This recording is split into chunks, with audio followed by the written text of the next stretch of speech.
So what is Subaru's perfect run like for the everlasting contract? So the true timeline, or the timeline everyone else around him is experiencing.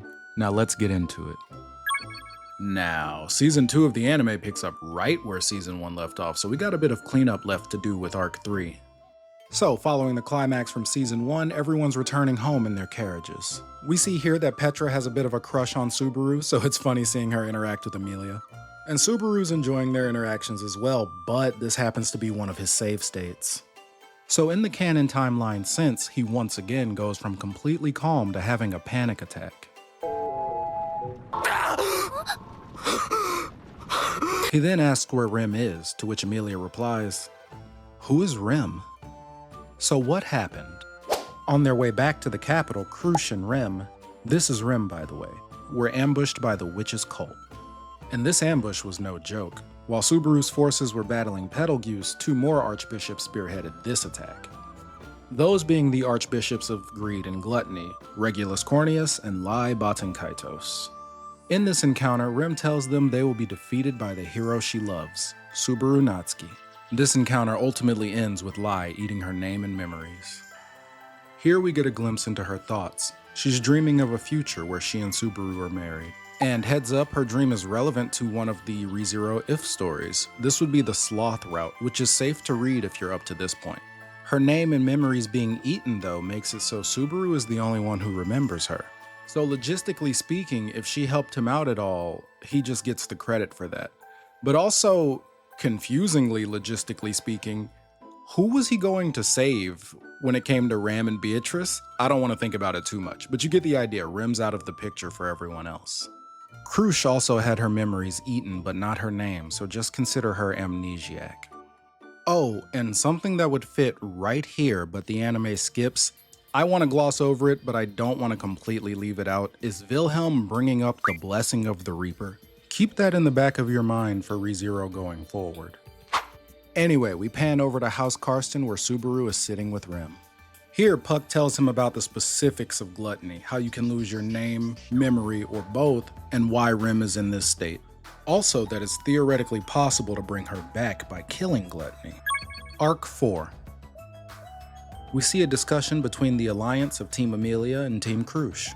We hear that many in the capital are experiencing memory loss like Crush, and others that are more in Rem's situation have been dubbed as Sleeping Beauty disease.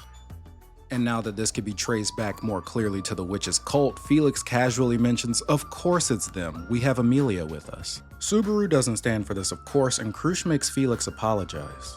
I'm spending a lot of time on this interaction, but seeing the different characters' reaction to blatant prejudice, as well as seeing how Crush's personality is beginning to form, even without her memories, is pretty interesting.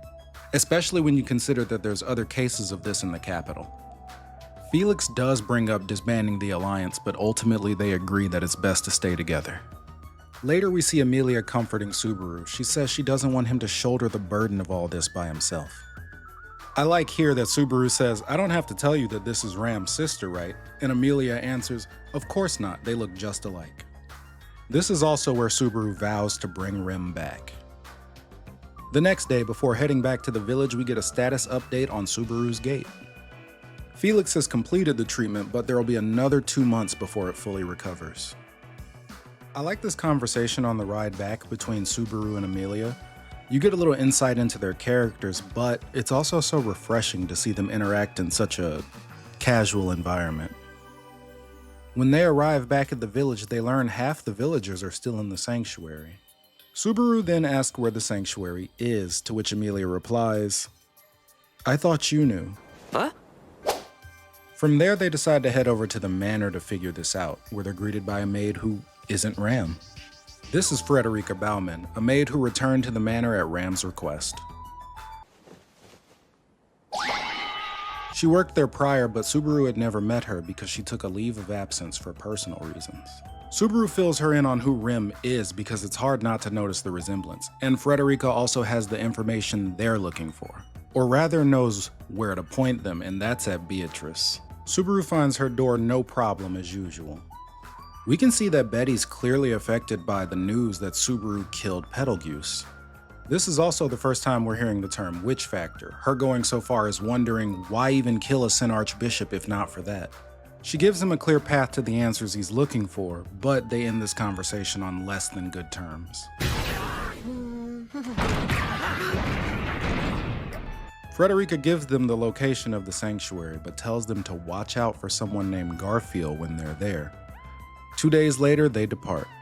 But before they do, we see that Petra is now a maid as well, and Frederica gives Emilia a necklace that will allow her to get into the sanctuary.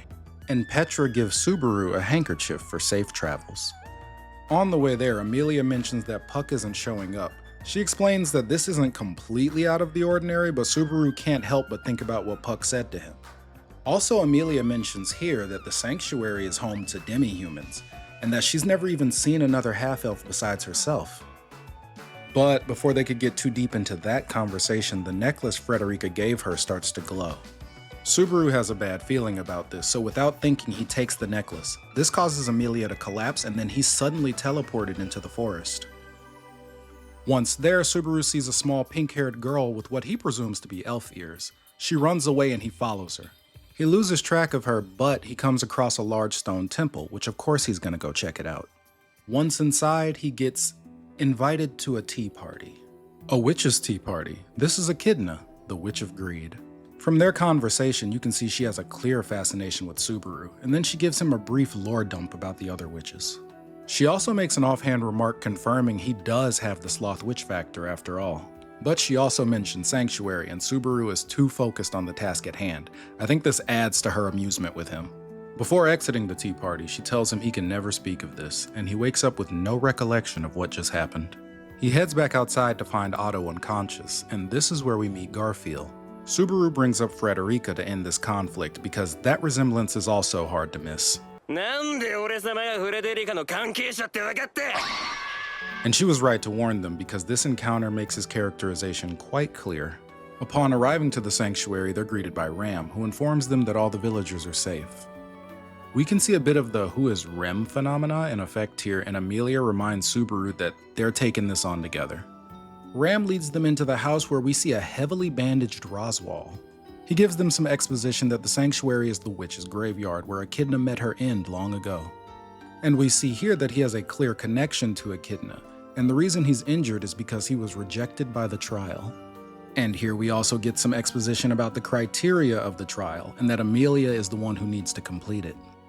After a pretty touching conversation with the villagers, Emilia is ready to take her first trial. As she approaches the temple, it glows, showing that she's qualified to take on this trial. Subaru asks Garfield why didn't he just complete it, and Garfield has some clear reservations about why he's unable to.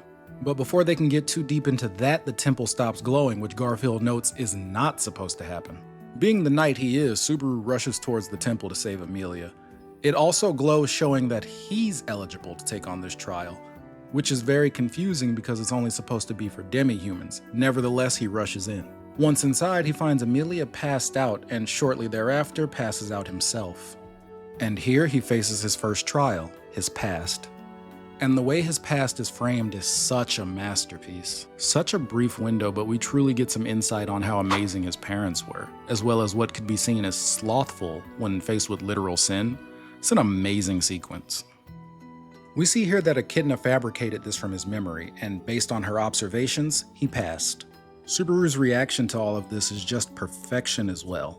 Anyway, this is where he learns that he has 3 trials to complete to set Sanctuary free. And you know him by now, he says he's not going to be the one to complete them, someone else will. Him waking back up from the trial marks his next save state, and I'll be resuming the true timeline from here. He wakes up with the resolve to save everyone. Technically, returning from the temple would be where Subaru and Co meet Ryuzu for the first time.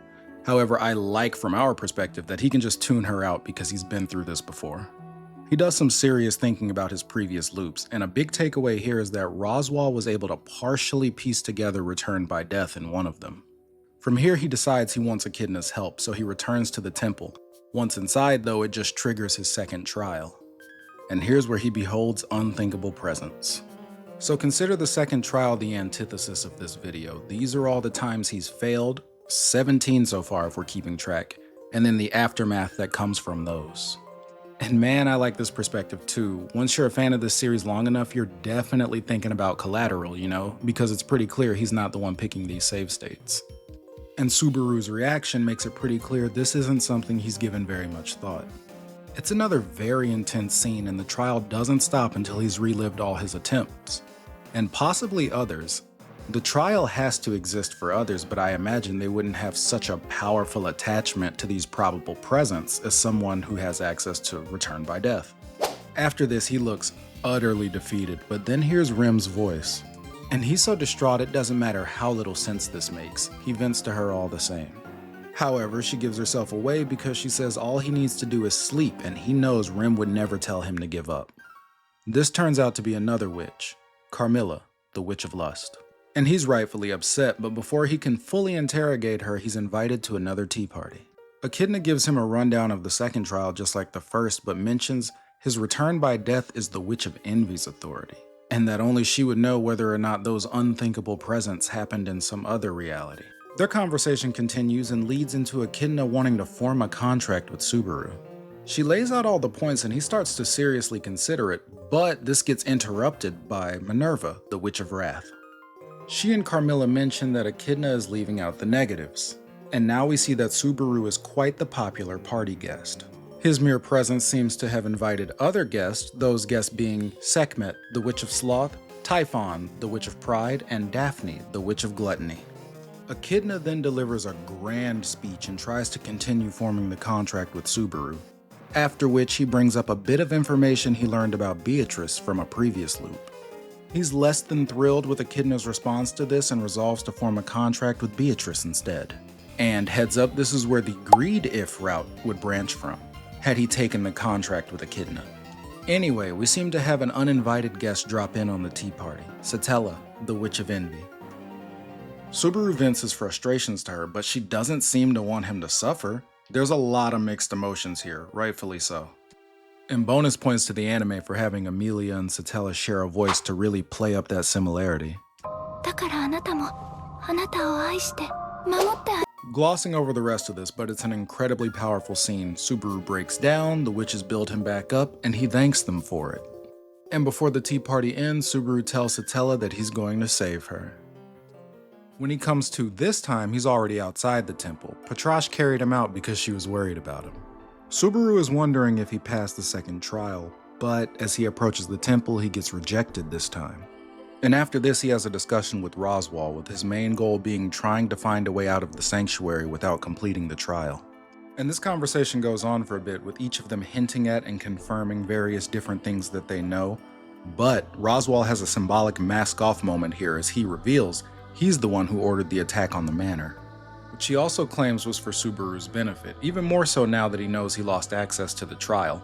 Roswaal says he has absolute faith in him. This conversation's pretty heavy too and causes Subaru to run into the forest saying he'll never be like him.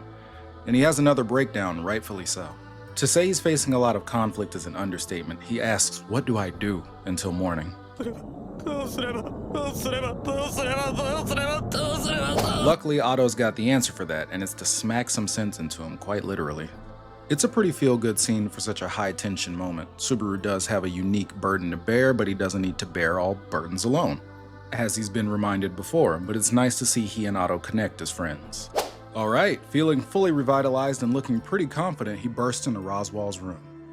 And Roswaal looks quite shocked as Subaru says, "Let's make a bet." And not even beating around the bush this time, he straight up says he's gonna save the sanctuary and the manor in this loop. The terms and conditions of this bet being that if Subaru pulls this off, Roswaal has to throw away his tome as well as help Emilia become the future ruler of Lagunica. Roswaal reminds him how greedy it would be to go for all of his goals while giving up nothing, but ultimately agrees to take this bet. He tells Subaru that the snowfall as well as the attack on the manor will both occur in 3 days. Later, Subaru goes to see Ryuzu, who comments that he acts like someone who knows her remarkably well. And he doesn't even play it off, basically saying, "Yeah, I know everything." And she replies, "You must be the one Roswaal was waiting for." To which he says, yeah, that was called off. Huh? He fills her in on the bet and says he wants her help, but it turns out he doesn't know quite as much as he thought. This is Ryuzu Alma, and she gives him a lore dump to fill in any missing gaps. This includes key information about Garfield and Frederica and why Subaru thought Ryuzu was against freeing the sanctuary. Basically, she and the other clones are made of mana, and activity expends that mana, so they kind of rotate in shifts. That and some of them, like Ryu Tsushima, have different ideals about how Sanctuary should be handled. Following this, Subaru goes to check on Emilia, who has been going through it this arc. And that's very apparent. Subaru asks her if she would be willing to share what she saw during her trial. So she tells him a bit about her past, where she was frozen in ice and Puck was the one who saved her. She's getting some catharsis from this. We get a brief bit about her family, as well as her connection to Roswell and why she's participating in the royal selection. There's some pieces she can't quite put together, but she finally gets some rest, falling asleep in Subaru's arms. Subaru wonders if her missing memories have something to do with her failing the trial, and then he manages to find a way to call Puck while she's sleeping. Upon waking up, she's greeted by Puck, who casually mentions he's been trying to break his contract with her.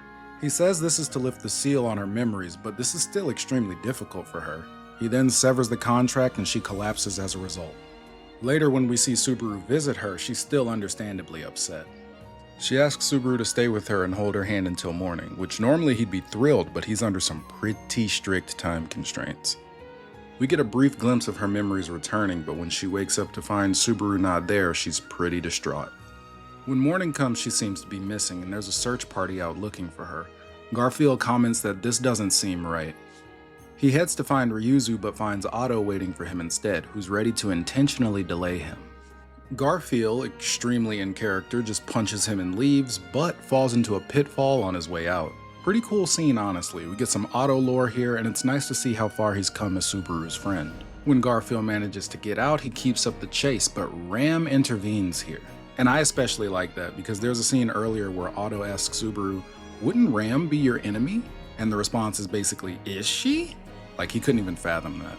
And also completely in character, Ram shows off her tsundere nature, but mentions that when it comes down to it, Subaru has perfect timing. If he believes he sees an opportunity, you know that's the only path to victory. That conflict continues and we pan over to Subaru, who found Emilia in the temple. She's very upset that he decided to leave, but this is less of an argument and more like cathartic venting from her part, which he can relate to. And speaking of relatability, this is kind of a callback to their conversation in the Capitol, but he's got his words and wits about him this time. And he means it, he loves her. And unlike the Capitol, we get the good end of this conversation, and it ends with a kiss. When the two leave the temple, they're greeted by a battle-damaged Garfield, who tells them that he plans to destroy the entrance. The implications of this are pretty grim for the Sanctuary, so Emilia asks him what he's afraid of. And after the conversation inside, it's less taunting and more like reading him, but doing it through relatability. Then her number one knight steps in to drop an even more thorough read on him, which kinda gives us a breakthrough into his character. He starts to share some of his own feelings, and then it even gives us a little backdrop into his lore. But it doesn't last. Garfield transforms and rushes them, but Subaru signals Emilia that he'll handle it. And he's not quite at the timeline where his gate would be healed, but he does manage to cast Shamak. And while Garfield is stunned, Subaru stabs him with Frederica's crystal, which cancels out his transformation. And not quite ready to listen to reason, he dashes in to punch Subaru, who just tanks it. Subaru tries an inspirational speech one last time, but Garf isn't hearing it. He runs back in to attack. And here we see the Sloth Witch factor in effect as it uppercuts him on reaction. Subaru even acknowledges it as a new technique, one that's going to come in handy because, as I mentioned, even Julius needed to share senses with him to be able to see it. Garfield just won't stay down though, and starts limping towards Subaru with the intention to still attack him. Before he actually gets there though, Patrash intervenes and knocks him out. Subaru faints as well as they're both worn out from this. Subaru wakes up in a lap pillow, muttering about his new ability. He's relieved to see Otto there as well and, headbutts him? Okay, what is this called? You see it in things like Bleach 2 with Ichigo's dad, or Subaru's dad in the past segment. What is this trope called? Like this loving violence that's on display? What is this? Let me know. Whatever the case, it's clear that he, Otto, and Patrash are all relieved to see and care about each other. And we see Garfield is in a lap pillow of his own, and when he comes to, Ram gives him a speech that rivals Rim. A speech good enough to convince him to retake the trial, which he does, filling out the rest of his lore for us. And when he comes out, he does mention that it gave him some closure. Now it's Emilia's turn. Once inside, we get an answer about where Subaru went after he left her bedside. He graffitied the inside of the temple with a bunch of supportive messages. Number one knight material for sure. And I do think they held weight. When we get the first glimpse of her confrontation with Echidna, she seems to adopt like Subaru-isms to stay confident. From here, she continues the trial with Echidna following her, and it's pretty long, so I'll do my best to summarize.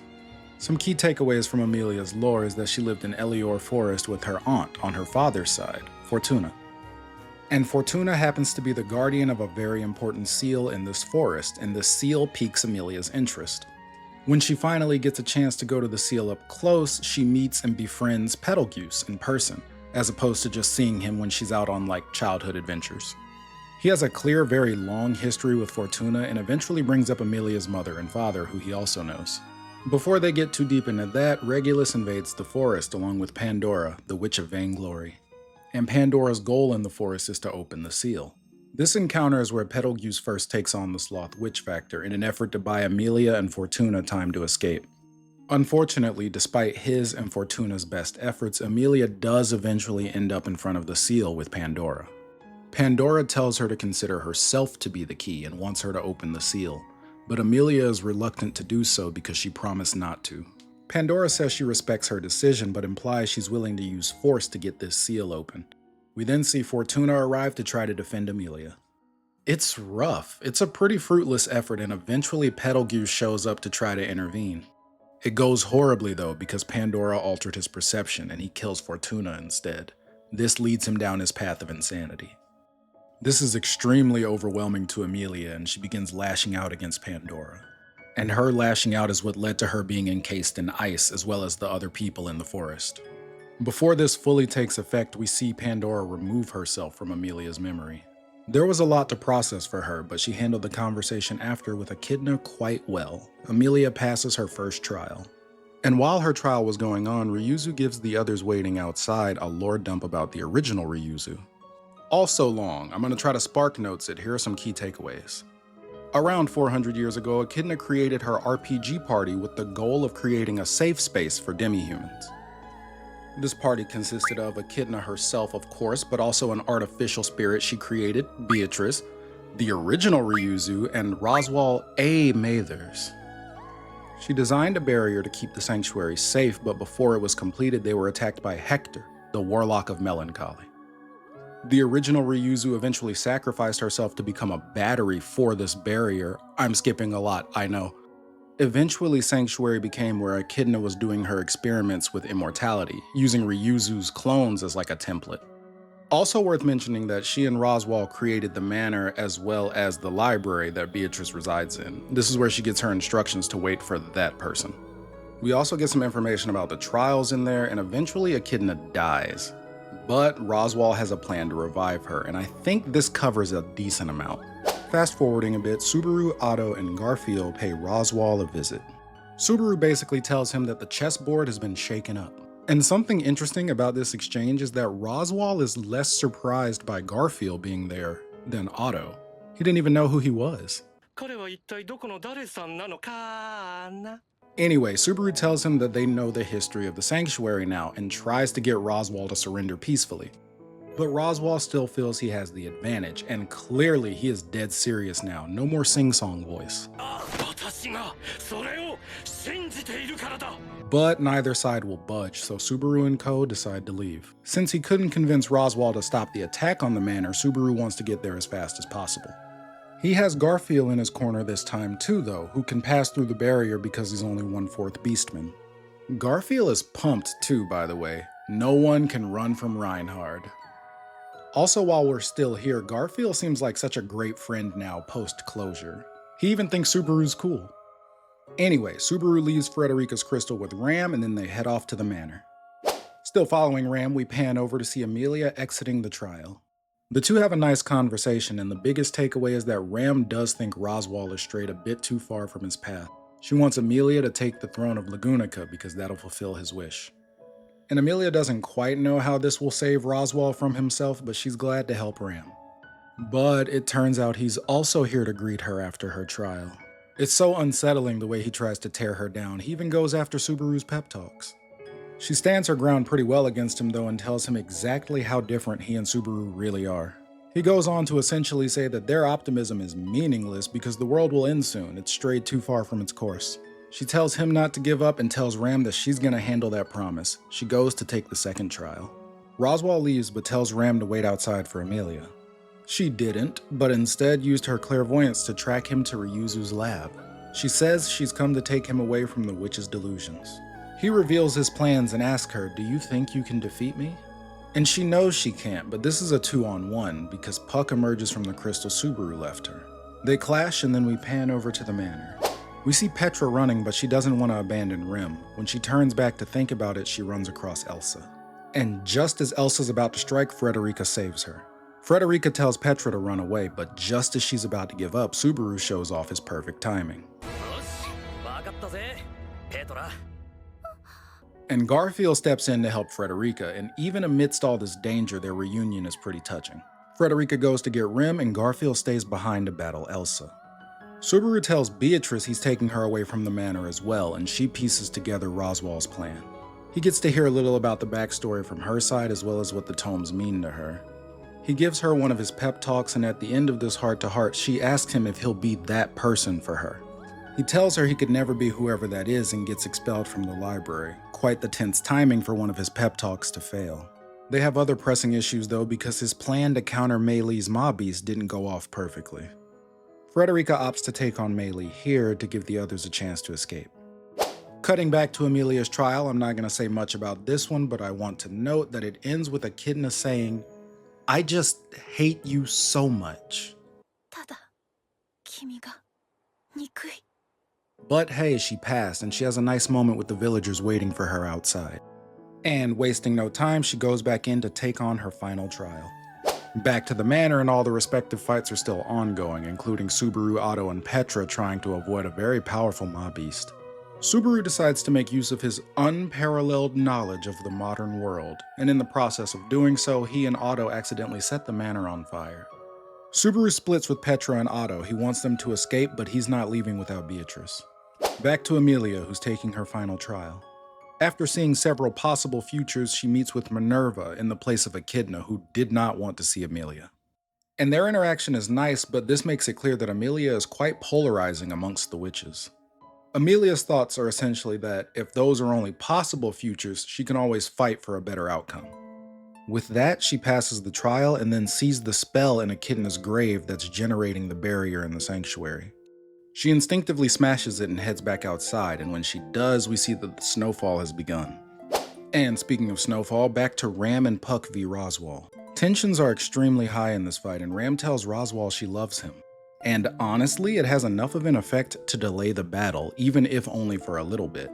And it really gets to him, no more sing-songy voice again, and he's not ready to accept this, but Ram just tells him she can't help how she feels. The battle resumes and then continues until Ram manages to take away the tome and throw it into the fire. This causes Roswaal to lash out though, and he fires an attack at her. This completely stops the battle. He instantly regrets the attack, and even Puck comments that it's not like him to lose his temper. Once Puck noticed the snow though, he realized that Roswaal set this in motion before their battle started. So he flies off to delay the rabbits and stop the snow, leaving Roswaal to reflect. And back to Emilia, we see that she's gone to Ryuzu's lab. Once there, Ryuzushima explains the relationship between this and the spell Emilia smashed and her role there. She also gave Emilia Puck's crystal. Turns out he did do well to delay it a bit, but the snow was still falling. He's also the one who guided Emilia there. So Shima sacrificed herself to remove the original Ryuzu from the crystal, and this powered down the barrier. Once that was done, the Ryuzus guided Emilia to Ram and Roswaal. Roswaal wasn't very responsive, but Emilia sees that Ram is alive and sees that he's trying to save her. And we see here that the Great Rabbit makes its appearance. She tries to get through to him, but to no avail, and they flee towards the temple with the Ryuzus carrying Ram and Roswaal. Cutting back to the manor, we see that the fire is still raging. And here we get our conclusion to the sibling duo battle. Frederica saving Mei Li may have saved Garfield as well, and he manages to crush Elsa. They make it outside, but Subaru is still searching for Beatrice. And when he manages to find her, he gives her quite the lecture about how she doesn't actually want to shut him out, or else how could he keep coming across the library? And I like their conversation. Shocker, right? But it basically boils down to believing in him is better than believing in the lie of whoever that person is. And after some convincing, she whisks him out of the fire, and from there, all the way to the battlefield in the sanctuary where Emilia is holding back the Great Rabbit. Their coordination and battle chemistry is pretty solid, and they pull off the equivalent of putting the Great Rabbit in a pocket dimension. Everyone celebrates the defeat of the Great Rabbit, and we see Roswaal show some genuine emotion when Ram wakes up. Following this, we see Beatrice and Roswaal visit Echidna's grave together. She tells him how she chose Subaru even though he's not that person, but even bigger than that, she finds out that Roswaal is Roswaal, the same Roswaal from 400 years ago. And this conversation seems to give them some unique closure as well. And after that, we see that Puck has given Emilia quite the interesting idea of where babies come from. Oh, and that Puck is still dormant in that crystal, by the way. And even later, we see everyone get to vent their frustration by punching Roswaal. Not full on absolving what he did, but letting everyone move forward as a group. Subaru still needs his help. Roswaal formally apologizes and shows them something they can see, an oath sealed with a curse that he will not be their enemy. And finally, we make it to the scene of Subaru being officially knighted, and that brings us to the end of Season 2. Now, this season was different. There were less opportunities for people to see him immediately after because there's a large cluster of deaths at the end of the first trial. But you still get to see that overarching effect that he has on people, like Ram mentioning his perfect timing, or Roswaal seeing him after the mental breakdown the next day, especially since he couldn't see Otto in the Tome of Wisdom. I saw comments on the first video too saying that they used this as like a recap or that this helped them understand certain things about the series, so I tried to put in detail where I could. That said though, there's plenty of things that I didn't get a chance to fully cover that could honestly be their own video, so if there's something you feel I left out, let me know if you want to see it. And I'll catch you guys later.